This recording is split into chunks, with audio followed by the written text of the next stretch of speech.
wasiirka wasaaradda caafimaadka ee Soomaaliland Dr. Salebaan Ciise Axmed Xagle Toosiyo oo ay weheliyaan guddida xaaladda degdega ah ee wasaaraddiisu ayaa ka warbixiyay waxqabadka iyo taakulaynta xaaladda abaareed ee dalka ka jirta wasaaraddiisu u geysatay.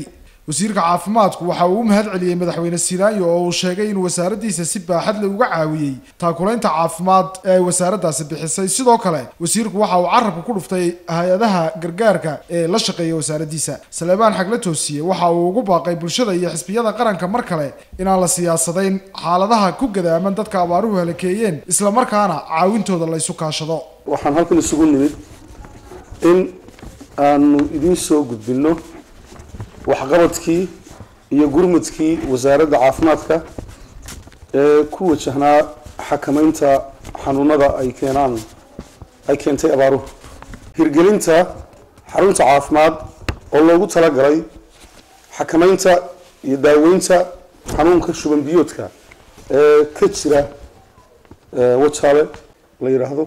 xarumaha caafimaad ee wareegaya ee aanu diray waa kontonka xarumood waxay daboolayaan baahida 477 xarumood goobood.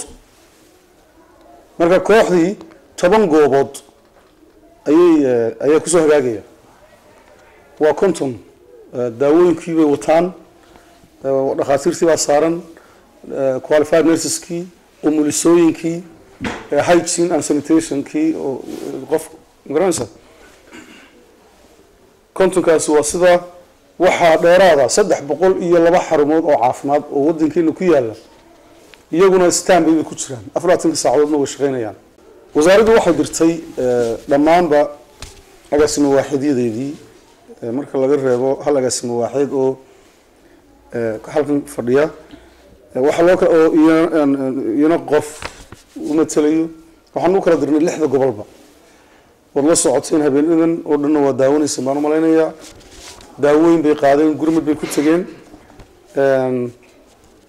waxa la yiraahdo wixii ay xaaladda arkaanna teamkan oo ah teamkii aanu magacawnay hawlaha xanuunada abaaruhu keenaan inay wax ka qabtaan. shaqo waxaan soo qabtay dibadna wixii ay soo sheegaan taagan waxaan ka qabanaa degdeg wax looga qabtaa. geesta kalena wasiirka caafimaadka ee Soomaaliland Dr. Xagle Toosiye waxa uu dawooyinka la wareegay hay'adda BSI oo isugu jira dawooyinka shubanka, sifaynta biyaha iyo kuwa fuuq celinta, kuwaas oo si degdeg ah loogu gudbin doono sida uu wasiirku sheegay goobaha ay ka jiraan xaaladaha adag. mas'uulku sheegay oo ka kooban daawadii shubanka, biyo sifeeyihii iyo fureenka oo labada cudur ninka noogu daran waa shubanka iyo fureenka.